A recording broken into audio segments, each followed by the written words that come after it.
friends, and welcome to the Loop of Horror. I'm Count Dracula, and this is our first horror tale, written by two of my favorite storytellers, the Grimm brothers. For this reason, I decided not to wolf down on them more than 200 years ago. Enjoy this wonderful and creepy tale, just as I enjoy torturing Igor.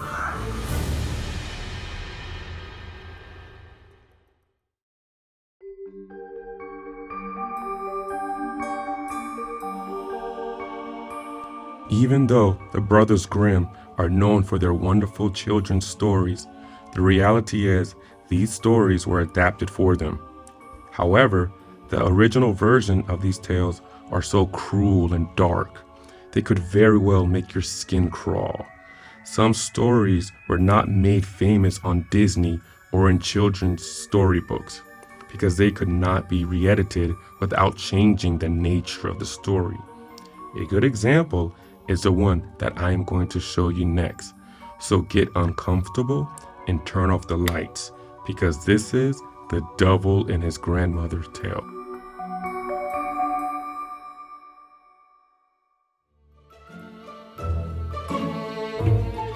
Before we begin, we remind you that we upload new and monstrous videos every Tuesday night.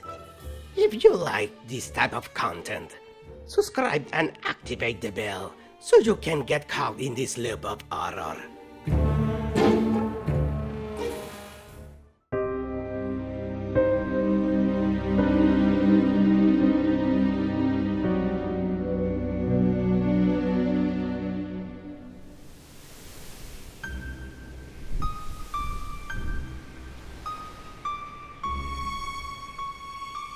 There was a great war, and the king had many soldiers, but gave them small pay, so small that they could not live upon it.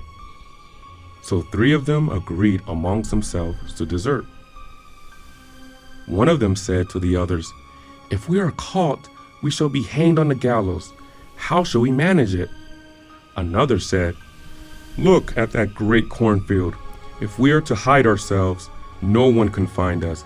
The troops are not allowed to enter it, and tomorrow they are to march away." They crept into the corn. Only the troops did not march away, but remained lying all around it.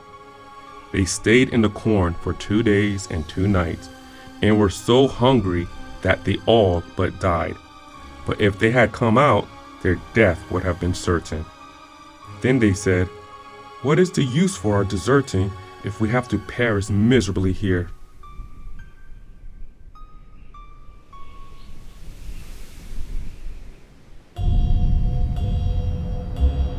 But now a fiery dragon came flying through the air, and it came down to them and asked, "Why have you been hiding here?" They answered, "We are 3 soldiers who have deserted because the pay was so bad, and now we shall have to die of hunger if we stay here, or to dangle on the gallows if we go out."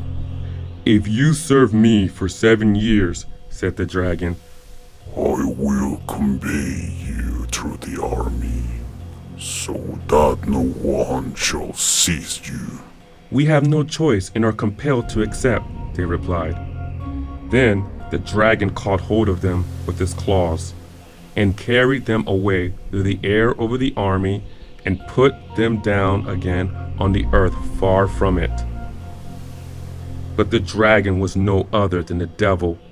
He gave them a small whip and said, "Whip with it, and crack it, and then as much gold will spring up round about as you can wish for. Then you can live like great lords. Keep horses and drive your carriages. But when the 7 years have come to an end, you are my property." Then he put before them a book which they were all forced to sign. I will then set you a riddle, and if you can guess that, you shall be free and released from my power. Then the dragon flew away from them, and they went with their whip and had gold in plenty, ordered themselves rich apparel, and traveled about the world. Wherever they lived in pleasure and magnificence, rode on horseback, drove in carriages, ate and drank, but did nothing wicked. The time slipped quickly away, and when the 7 years were coming to an end, 2 of them were terribly anxious and alarmed. But the third took the affair easily and said, "Brothers, fear nothing. My head is sharp enough, I shall guess the riddle." They went out to the open country and sat down. Then the 2 pulled sorrowful faces. Then an aged woman came up to them, who inquired, "Why are you so sad?" "Alas," they said, "how can that concern you? After all, you cannot help us." "Who knows? Confide your trouble to me." So they told her they had been the devil's servants for nearly 7 years, and that he provided them with gold as plentiful as if they had been blackberries, but that they had been sold themselves to him and were forfeited to him, if at the end of the 7 years they could not guess a riddle. The old woman said, "If you are to be saved, one of you must go into the forest. There he will come to a fallen rock which looks like a little house. He must enter that, and then he will obtain help." The 2 melancholy ones thought to themselves, "That will not save us," and stayed where they were. But the third, the merry one, got up and walked onto the forest until he found the rock house. In the little house, however, a very aged woman was sitting, who was the devil's grandmother. "From where you came from, and what you want here?" He told her everything that happened, and as he pleased with her, she had pitied on him and said she would help him. She lifted a great stone which lay above the cellar and said, "Conceal thyself there. Thou canst hear everything that is said here. Only sit still and do not stir. When the dragon comes, I will question him about the riddle. He tells everything to me, so listen carefully to his answer." At 12 o'clock at night, the dragon came flying. Where is my dinner, grandmother? The grandmother laid the table and served up food and drink so that he was pleased, and then they ate and drank together. In the course of conversation, she asked him what kind of day he had and how many souls he had collected. Nothing went very well today, but I have laid hold of 3 soldiers. I have them safe. "Indeed, 3 soldiers. That's something like, but they may escape you yet." They are mine. I will set them a riddle, which they will never in this world be able to guess. "What riddle is that?" I will tell you. In the great North Sea lies a dead dogfish that shall be your roast meat. On the rib of a whale shall be your silver spoon, and a hollow old horse's hoof shall be your wine glass. When the devil had gone to bed, the old grandmother raised up the stone and led the soldier out. "Hast thou paid particular attention to everything?" "Yes," he said. "I know enough and will contrive to save myself."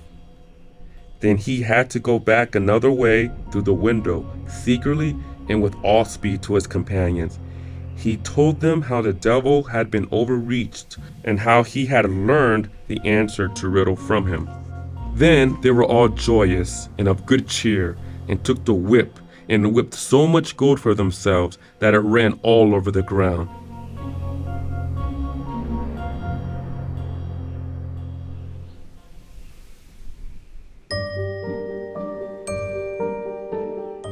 When the 7 years had fully gone by, the devil came with a book, showed the signatures, and said, "I will take you with me to hell. There you shall have a meal. If you can guess what kind of roast meat you will have to eat, you shall be free and released from your bargain, and may keep the whip as well." Then the first soldier began and said, "In the great North Sea lies a dead dogfish. That, no doubt, is the roast meat." The devil was angry and began to murder. "But what will your spoon be?" "A rib of whale. That is to be our silver spoon." The devil made a wry face and again growled. "And do you also know what your wine glass is to be?" "An old horse's hoof is to be our wine glass." Then the devil flew away with a loud cry.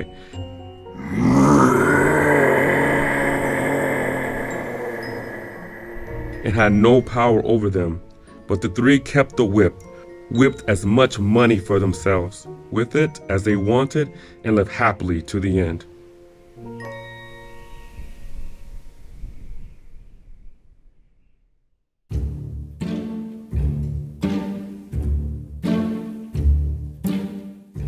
Like this video to prevent the night beast from bothering and visiting you, and subscribe, activate the bell for creepier and twisted content brought from the bowels of the beyond.